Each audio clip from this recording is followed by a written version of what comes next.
Bugun mamlakatimizda giyohvandlik vositalarining iste'moli va savdosiga qarshi kurashish har qachongidan ham muhim masalaga aylandi. Ammo ayrim shaxslar hali hamon o'zgalar hayotini parokanda qilib ajal og'usining savdosi bilan shug'ullanishmoqda. Jumladan, Davlat xavfsizlik xizmatining Toshkent shahar bo'yicha boshqarmasi va ichki ishlar organlari xodimlari hamkorligida o'tkazilgan tezkor tadbirda 1979-yilda tug'ilgan shaxs poytaxt hududining turli manzillaridagi ko'p qavatli uylarning yo'laklariga va boshqa joylarga xorijdan olib kelingan giyohvandlik vositalarini berkitib ketayotganligi aniqlanib qo'lga olindi. Tayinlangan spitsalniy ichida giyohvandlik moddasi bo'ladi. Qadoqlab zakotga qo'yib yurishadi. Mana salfanga solingan o'tkir hidli kukun moddasi bor ekan. Yonlarni ko'zdan kechiramiz.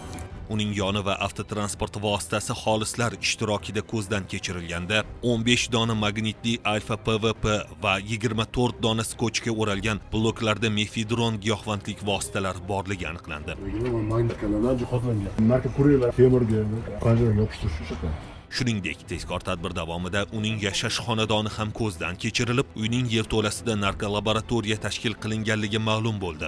Olib borilgan tezkor tadbir davomida qonunbuzarning yonidan va uyidan jami 2 kilogramm 800 gramm giyohvand moddalar hamda 11,5 litr prekursorlar, shuningdek narkolaboratoriya uchun zarur bo'lgan anjomlar va boshqa buyumlar ashyoviy dalil sifatida rasmiylashtirib olindi. Bundan tashqari, mazkur fuqaroning telefonida bo'lgan geolokatsiya orqali Sirdaryo viloyatining Xovos tumani hududidagi xufiya joydan ham sintetik narkotiklar tayyorlashda foydalaniladigan 49 kilogramm 900 gramm va 48 litr prekursorlar olindi. Hozirda ushbu shaxsga nisbatan Jinoyat kodeksining 28 orqali 246-moddasi 2-qismi va 273-moddasi 5-qismi bilan jinoyat ishi qo'zg'atilib, qamoq ehtiyot chorasi qo'llanildi. Tergov harakatlari olib borilmoqda. Hurmatli fuqarolar, giyohvandlik vositalari bilan bog'liq holatlarga duch kelsangiz, Davlat xavfsizlik xizmatining 15-20 qisqa raqamiga qo'ng'iroq qilib xabar bering. Shaxsingizning sir saqlanishi kafolatlanadi.